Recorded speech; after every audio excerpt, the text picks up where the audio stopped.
Hi, our schoolers. I hope you are doing well on this cold and really snowy day today.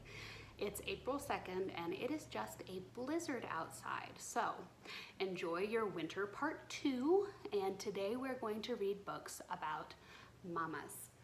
I have Is Your Mama a Llama by Deborah Gaurino and Kellogg, and I have Stellaluna by Janell. I think we're going to start with Stellaluna and then we'll move on to Is Your Mama a Llama?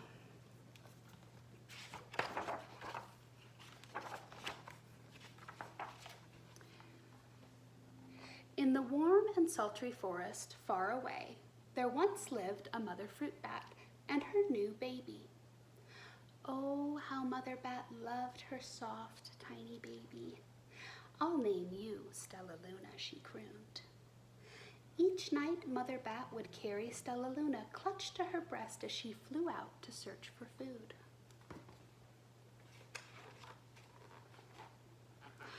One night, as Mother Bat followed the heavy scent of ripe fruit, an owl spied her. On silent wings, the powerful bird swooped down upon the bats. Dodging and shrieking, Mother Bat tried to escape, but the owl struck again and again, knocking Stellaluna into the air. Her baby wings were as limp and useless as paper. Down she went, faster and faster, into the forest below.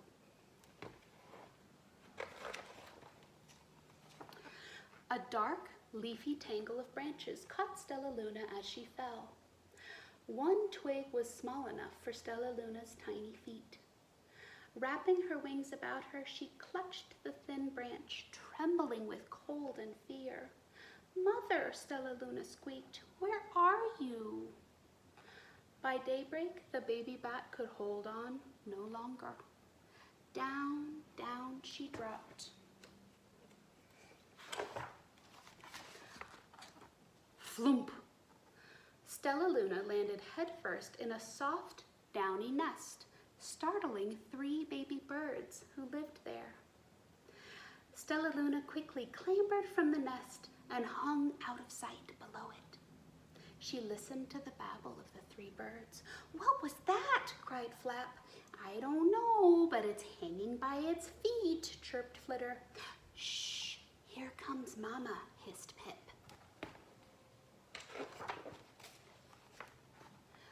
Many times that day, Mama Bird flew away, always returning with food for her babies. Stellaluna was terribly hungry, but not for the creepy things that Mama Bird brought, or crawly things that Mama Bird brought. Finally, though, the little bat could bear it no longer. She climbed into the nest, closed her eyes, and opened her mouth. Plop! In dropped a big green grasshopper.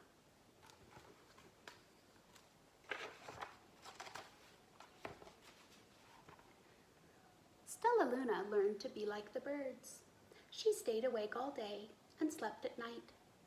She ate bugs even though they tasted awful. Her bat ways were quickly disappearing, except for one thing. Stellaluna still liked to sleep hanging by her feet. Once, when Mama was away, the curious baby birds decided to try it too. When Mama Bird came home, she saw 8 tiny feet gripping the edge of the nest. "Eek!" she cried. "Get back up here this instant. You're going to fall and break your necks."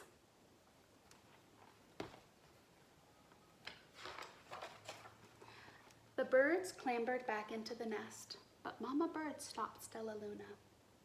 "You are teaching my children to do bad things. I will not let you back into this nest until you promise to obey all the rules of this house." Stellaluna promised. She ate bugs without making faces.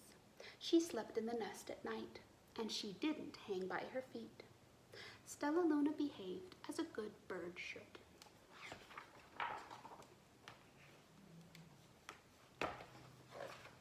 All the babies grew quickly. Soon the nest became crowded. Mama Bird told them it was time to learn to fly. One by one, Pip, Flitter, Flap, and Stellaluna jumped from the nest. Their wings worked. I'm just like them, thought Stellaluna. I can fly too. Pip, Flitter, and Flap landed gracefully on a branch. Stellaluna tried to do the same. Whoops!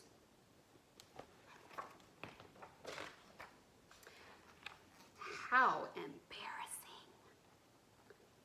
Look, she's having a hard time, isn't she?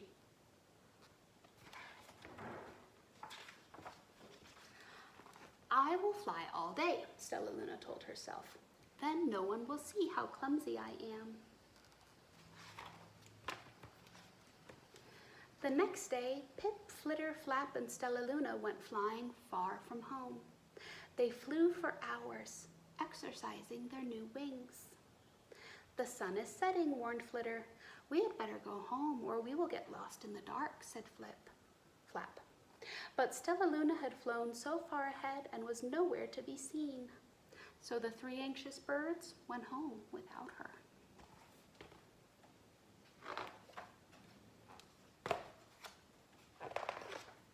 All alone, Stellaluna flew and flew until her wings ached and she dropped into a tree. I promised not to hang by my feet, Stellaluna sighed. So she hung by her thumbs, and soon fell asleep. She didn't hear the sound of soft wings coming near. Hey, a loud voice said. Why are you hanging upside down? Stellaluna's eyes opened wide. She saw a most peculiar face. I'm not upside down. You are, Stellaluna said. Ah, but you're a bat. Bats hang by their feet. You are hanging by your thumbs, so that makes you upside down. The creature said, I'm a bat. I am hanging by my feet. That makes me right side up. Stellaluna was confused. Mama Bird told me I was upside down. She said I was wrong. Wrong for a bird, maybe, but not for a bat. More bats gathered around the strange young bat who behaved like a bird. Stellaluna told them her story. You ate the bugs, stuttered one. You slept at night, gasped another. How very strange, they all murmured. Wait, let me look at this child. A bat pushed through the crowd. An owl attacked you? She asked. Sniffing Stellaluna's fur, she whispered, You are Stellaluna. You are my baby. You escaped the owl, cried Stellaluna. You survived? Yes, said Mother Bat as she wrapped her wings around Stellaluna. Come with me and I will show you where to find the most delicious fruit. You'll never have to eat another bug as long as you live. But it's nighttime, Stellaluna squeaked. We can't fly in the dark or we will crash into trees. We're bats, said Mother Bat. We can see in darkness. Come with us. Stellaluna was afraid, but she let go of the tree and dropped into the bright blue sky. Stellaluna could see.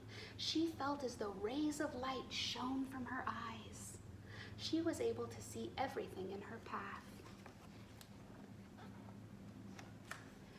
Some of the bats found a mango tree, and Stellaluna ate as much of the fruit as she could. I'll never eat another bug as long as I live, cheered Stellaluna as she stuffed herself full. I must tell Pip, Flitter, and Flap.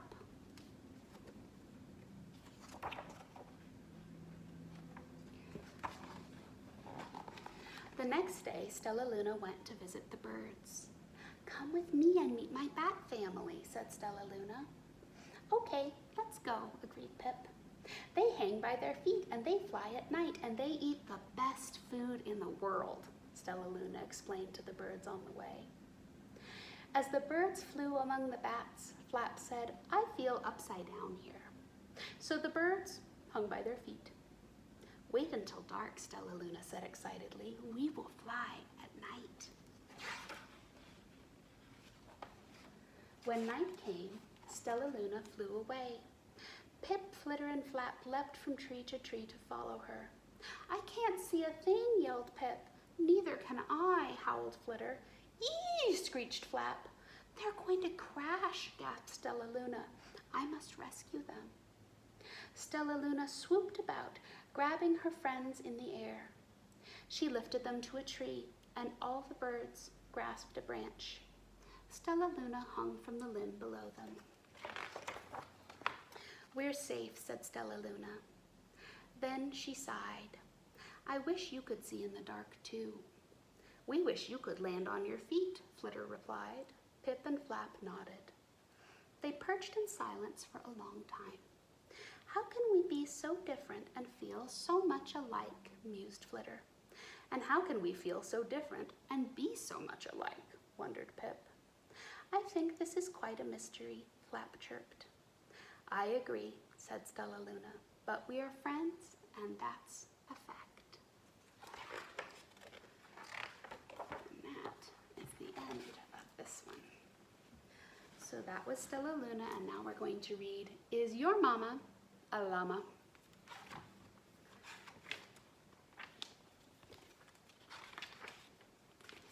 Is your mama a llama? I asked my friend Dave. No, she is not, is the answer Dave gave. She hangs by her feet, and she lives in a cave. I do not believe that's how llamas behave. Oh, I said, you're right about that. I think that your mama sounds more like a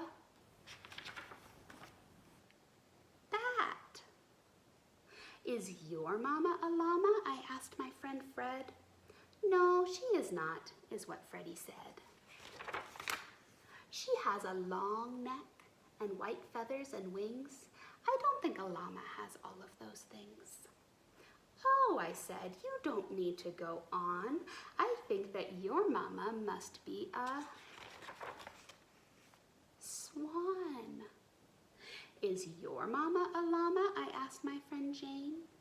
No, she is not, Jane politely explained. She grazes on grass, and she likes to say, moo. I don't think that is what a llama would do. Oh, I said, I understand now. I think that your mama must be a cow. Moo. Is your mama a llama? I asked my friend Clyde.